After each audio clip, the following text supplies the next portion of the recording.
I am from Dera, my birthplace as well as the birthplace of the Syrian Revolution, and I would like to speak about a couple of events that I have lived through, about things that I have seen with my own eyes and not from a TV screen. Do you know that all of this strife was caused by children? Yes, children aging from 10 to 14. This is the reason why, accumulated with other past reasons, why the residents of Dera demonstrated on the March 18th of 2011. Children that had watched TV with their parents, who had seen what was happening in Egypt and Tunisia.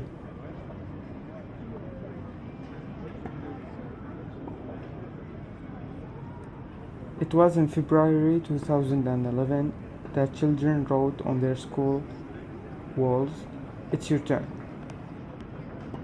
And their punishment was being arrested by police, imprisoned and tortured. And when I say torture, I mean having their nails ripped off and being electrocuted. The parents of these students went to see the head of the police for their release. His response was clear: forget your children and go make others.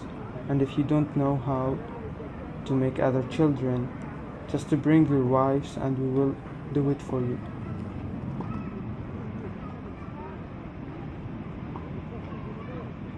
My father opposed the Syrian regime. My mother, who never went to a demonstration and was arrested in front of my eyes.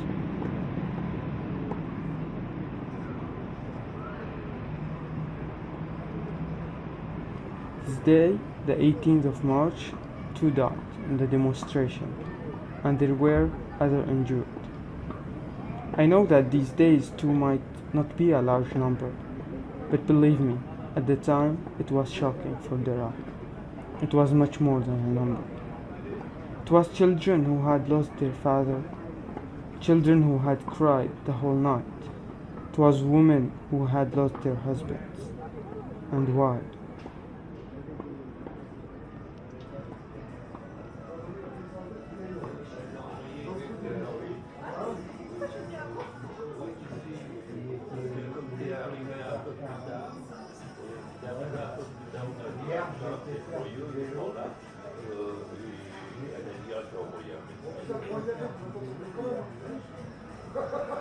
I had to leave all my life in one day, all my friends and cousins.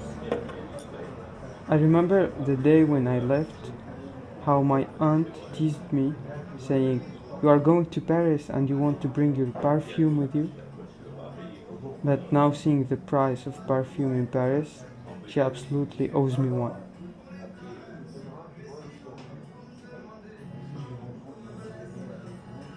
It was not my choice to leave my country. It wasn't my choice to not go back. And it truly wasn't my choice to no longer see my grandmother.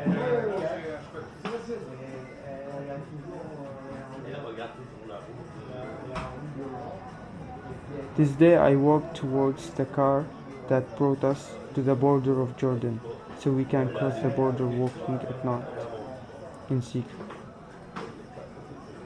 But before I get in the car, I look back at my grandmother for the last time. Her tears touched me to my very core. My grandmother, whom I have never seen since, and whom I will never see again.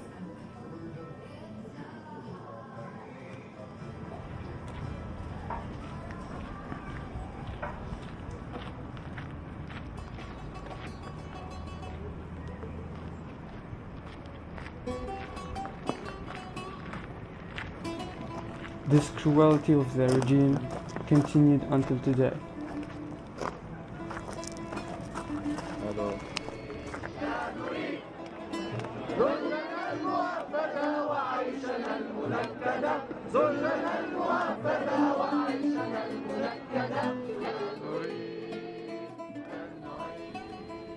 I can talk also about my cousin Hamza, my cousin who was a student in law at Damascus University, my cousin who never held or had a weapon, who was arrested in his home in front of his mother.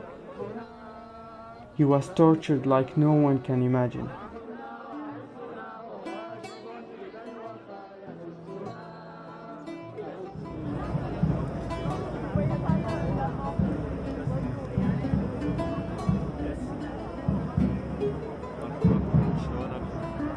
الحمد لله انت شلونك؟ تمام.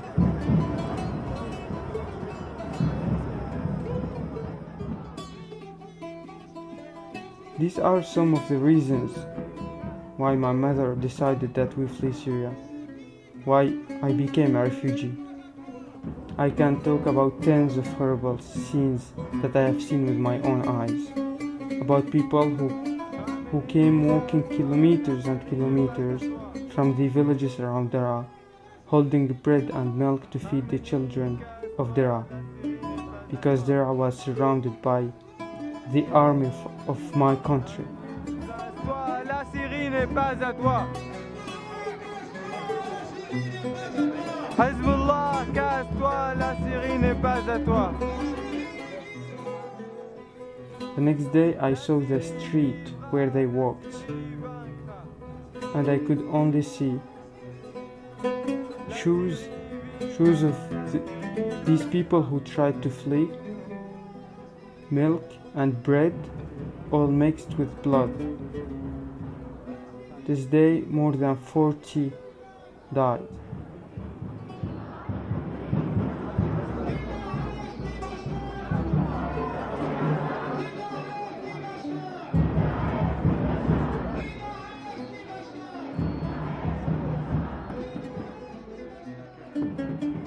Everyone wanted to protest against this violence, but everyone was afraid to find themselves alone. Finally, the protesters were 10 times larger. The more blood that was shed, the more people showed up.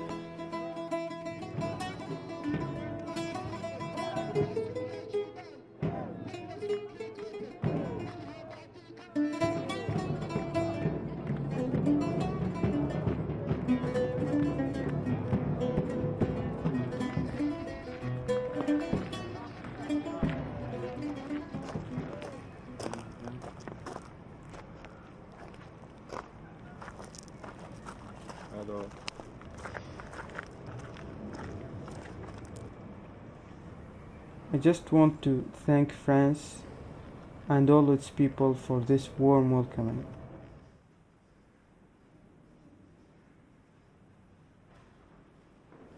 I want to thank Catherine, Patrick and Basile, the family who had me for 2 months and helped me not only to learn French, but also to learn about the French culture, about the French cheese that I don't really appreciate the smell, about many things.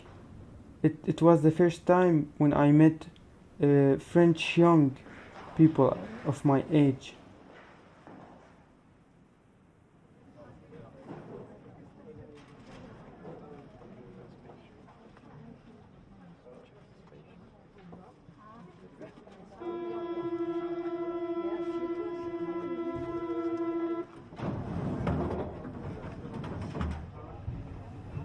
Thank you, France, for all, and I hope you continue helping those in need of security, that you do as you always did in the far past.